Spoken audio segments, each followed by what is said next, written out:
Sports card collecting fans, a guide to collecting sports cards. Uh, what I want to do is I want to start over again. I had a video that was out maybe I'm going to say a month or two ago. It was very dark. The light on the camera went out and I just winged it and did it anyway. This is going to be the follow-up video, of course. Well, I'm a sports card collector. Been a sports card collector probably since 1988 to 89 when I was very young. Mainly basketball and baseball. Football, I do have some. I do have football. I do have three to 400 out, three to 400 football ball cards. Nothing crazy. I do have some football cards from the 70s and 80s, but I'm not really a big football card collector. But I do have some nice stuff. Nothing crazy though. What you're looking at here are two examples that I recently got from basically flea markets and very good finds all across New Jersey and Pennsylvania. What you're looking at here on the left is a 1984 Topps Mike Schmidt card that I got for I think maybe like a quarter.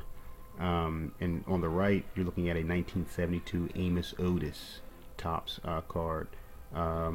You see the 72 $2 on the front there. That's an old pricing. And the Mike Schmidt also.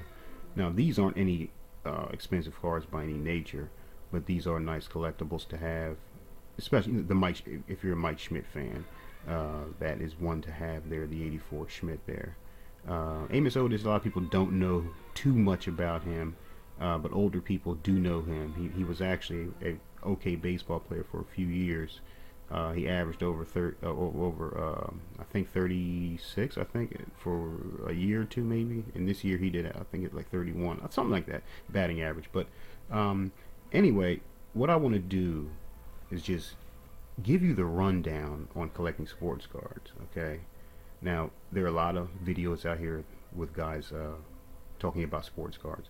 Now I'm going to break it down into categories, starting with current cards to collect. Now, if you're just talking about cards that are out in the past 4 or 5 years, but are considered getting older, at that 5-6 year mark, but still current cards in my eyes. I mean, I'm talking about, in my opinion, new cards. In my opinion, I've been collecting for years. Would start at like 2000, 2001. 90s cards are another subject. I'll get to that. Okay, like I said, let's start off with number one. Current cards to collect. Okay, rookie cards and draft cards are number one. Two are your star common cards. Okay, if you're collecting a baseball set, you want to get your star common players like today Derek Jeter, or any of the players that are still stars out there, old stars and new stars. Three are inserts. Okay, these are the cards that are put in there randomly, that could be worth triple or more of your common card. Okay, now of course game used cards, autograph cards are definitely at any given to collect, of course. Also look for numbered cards and SP cards. Now SP stands for short print. These are cards that were printed short, rolled off the press pretty early. They don't necessarily have to be of star players. They could just be a short print card of anybody, but star players and are the ones to look for. Upper base to mid-level price packs, hobby packs, wax packs, retail packs, or all the variety that you have out there. Okay, now of course your standard packs can go for $1, $2. Your chances of finding your more expensive cards are harder and longer. You may have to buy a box of something to get the card you're looking for. A lot of those sets can contain anywhere from 200 to 400 stock common cards. And let's say like a Mike Schmidt. Let's say if Mike Schmidt was playing today and he was where he was there in that card in '84, he would be a star player, of course, but his common card would probably go for like $1, $1.25, which basically with this card here goes for like $1.50 now in 2015 if I'm not mistaken, $2 maybe. If I'm not mistaken, same with the Amos Otis, you're looking at like $1.50. But remember, there's things to remember that I will get to in a second when it comes to collecting sports cards. Okay, but that's your current cards to collect. Okay, your rookies number one, your draft pick cards number one, two your star common players. Three inserts, any type of insert, any odd looking card. Game used autographs, of course, are no brainer. Numbered cards, like I said, you'll see a numbered version of a card. Let's say you get a card in a pack and you really have to look sometimes to find the number. It could be etched in silver, gold in the corner, bottom, anywhere on a card. It can be on the back of a card. Let's say they only made 500 of a card. Your card that you may pull may say 352 out of 500. So that means that's the 352nd card out of 500 produced for that set. That's a card to collect and keep. No matter if it's a player that never stepped a minute on the basketball court or stepped on a diamond field. Okay, so they can still be worth anywhere from $1 or more or up. So things to look for. Okay, now part two of this, I'm going to get into pricing and odds, things basically things to remember. It's the essentials of collecting sports cards. Okay, now valuable cards have odds. Okay, the odds of getting these cards vary by brand and sets produced. For example, a 1 out of 10 ratio pack you may see on the back of a pack. If you don't know about ratios, if you don't know about the odds of finding something, okay,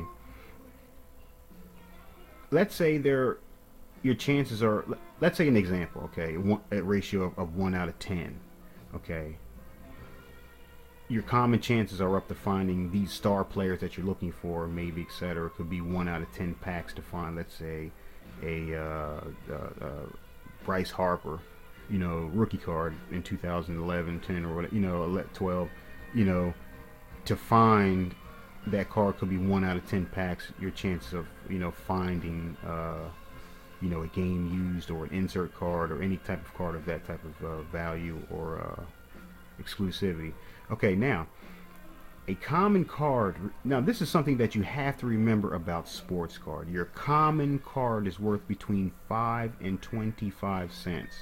Okay, so you're basically pulling cards. Your common card, I'm going to say, averages out to between 10 to 15 cents. Okay, your higher, maybe semi-star players could be 20 cents or 25 cents a quarter.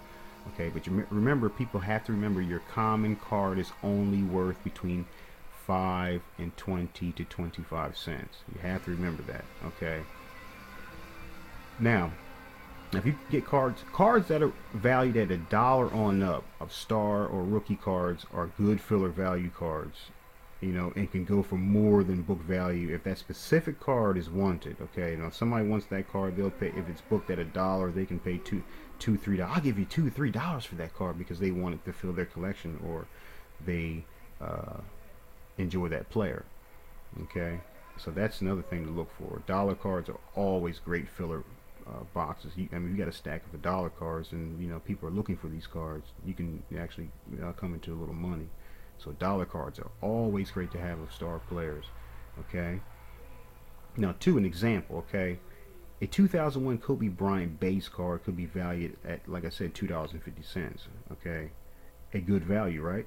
Yeah, because remember, your basic card could be only worth 10, 15, 20 cents, 5 to 20 cents, in that range. Okay, if a person specifically wants that card, they will pay $3 to $6 or more for that card if the card is, if the card is graded, which means the card is sent out to a grading company to actually grade the card. The corners, the centering, the face and color of the card are all evaluated for a score between, usually it's between 2 and 10. Some companies do it between 30 and 100. There are different ranges and numbers. GIA, GEM grading company, Beckett holding company, of course, PSA. I'm saying GIA. I'm thinking about diamonds and stuff too, which I actually am into also. But anyway, silver and gold and things like that, old coins, things too like that too, I'm into. But anyway, okay, let's get back on subject. Okay, so that's one thing you have to look for also. People will actually do that. You know, they actually pay more for the card if they specifically need that card or want that specific player. So that's another thing to remember. Okay. Now, a graded card, let's say you have that same 2001 Kobe Bryant card graded, a $2.50 raw value, you know, in the price guide.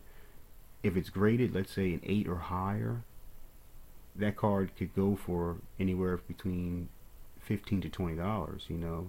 And if someone really wants it, if you're on eBay bidding on things on eBay or whatever auction house online or in person, uh, you can pay a lot of money for a card that's only worth 250. But because who the player is and the fact that they need and want that card because it's graded high, they will buy that card, okay, for more. So that's another thing you have to look for too. Graded cards can go for a lot more. You can have a common card, let's say Amos Otis. Let's say that card, Amos Otis card right there in 72 right now was graded at a 7 or an 8. That $2, that $1.50 $2 card can go for, you know, $20, you know, literally. And someone can pay $20 for a card like that because, you know, $15, you know, some guys may, you know, give or take, whoever's trying to sell the card as far as what condition it's in can go for, you know, more than what it is.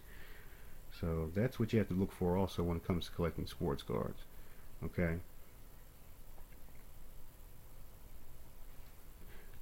I'll probably finish this off just by showing random cards that I got recently, you know, at places that I got, you know, that's it, you know, take a snag and grab. Oh, some more stuff, you know, 70 Stan Williams. Can't see it too well. Centering is pretty bad, but I got that too. That was got in the bundle. I got stacked cards for like $5, and they, you know, they were wanting nothing big, you know, Earl Williams, Oscar Brown, nothing crazy, you know, 71. But these are cards that are getting harder and harder to find. Now, this here was pretty nice. A guy here said, oh, I was buying these cards from all these guys, older guys that I know, um, and I was getting these cards, and he pulls up and says, hey, come here, I got a couple here. I bought a graded card. I bought a graded Tim Duncan card. I bought some, just like I said, the cards that were just up there. I got those from really nice older gentlemen. And he pulls me aside and said, I got this and that. And he pulls out nothing big at all. Nothing big at all. Some current Kobe Bryants there. There's a Threads 2011, 12. You know, these are like $2 cards. Nice Kobe collectors. He's at the end of his career, so these are really nice. But this Kobe here is a rookie card. Now this was the All Sports, the PPF series plus. What is All Sports, the PPF plus card. This is the scoreboard 96. This is a rookie. Now this is actually pretty sought after. He didn't know what he had. Nothing big, okay. I'm not saying this is a $100, $200 card at all. I'm not saying it's a $50 card or a $40 card, but this is a Kobe rookie that I've seen go online for a lot more. And I got these 5 cards here, I think for like $3, something like that. And I got this really nice Kobe card here. Just to throw that in there. Now, I'll probably do another video because I'm at about 14 minutes on this video here. I'll probably do another video. I just want to show you guys some of my collection that I have. I have a few nice older cards that I want to pull out, and the big, you know, the big thing here will be about the Jordan rookie, 86 Jordan rookie. I'll get into that and see what we can do with that there too. Also, the Jordan rookie, some of the 86 Fleer everybody's talking about. You know, the Barkley and all that. I'll pull those out. The real things, not all the collectors, you know, out there or talking about the fakes and all. No, I have the genuine things. I've been collecting cards since '89. I've done some dumb things which I'll get into in that video. Back when I was a kid, me and a friend named John Lee, we traded some cards and he basically got me. But I'll get into that video.